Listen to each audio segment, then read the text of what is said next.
They said I could talk to the camera if I wanted to, so I'll go ahead and tell the story about when Rooker got skunked, which is what happened is we're waiting inside a party for Rooker, very small. It was like around Christmas time. It's probably about 3 years ago, right? Yeah. And we're at my brother Sean's house, and we're all sitting around a little table. There's only like 6 or 7 of us.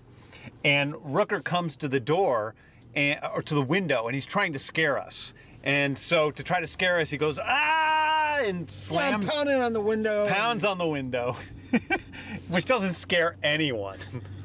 And then he turns towards the door to go inside.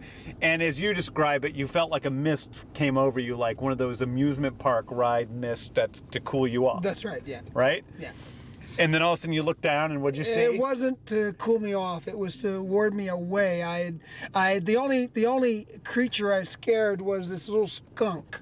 Yeah. That was up in your And it was like all doorway. scared and like trying to get away. It was all scared, trying to get away. Yeah. But it had already sprayed me once. It sprayed me twice, and that's when I retreated to the inside of the house. And from my point of view, I'm waiting inside, and all of a sudden I see the door flip open, and Rooker, who was being a goofball a half a second earlier slamming on the window, comes in and he's like, God damn it, motherfuck! God damn it! God damn it! And I'm like, what? He's like, I've been fucking skunked. I swore that much. Yeah. I was cursing like crazy. Yeah, you were cursing like crazy because you were like all freaked out, and then you pulled out a gun.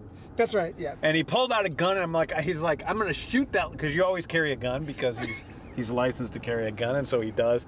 And he's like, I'm gonna shoot that little fucker, and then the girl, the girl inside the house, Sean's old girlfriend. I was only kidding. I wasn't going to shoot this guy.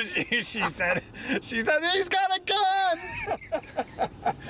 And then everybody hit the floor. And then she was like, no, nobody hit the floor. And then she was like, oh my God, he smells so bad. Get him out of there. And I remember going up to you like after you had been skunked, and I was 10 feet away from you, and you smelled like it was like Agent Orange.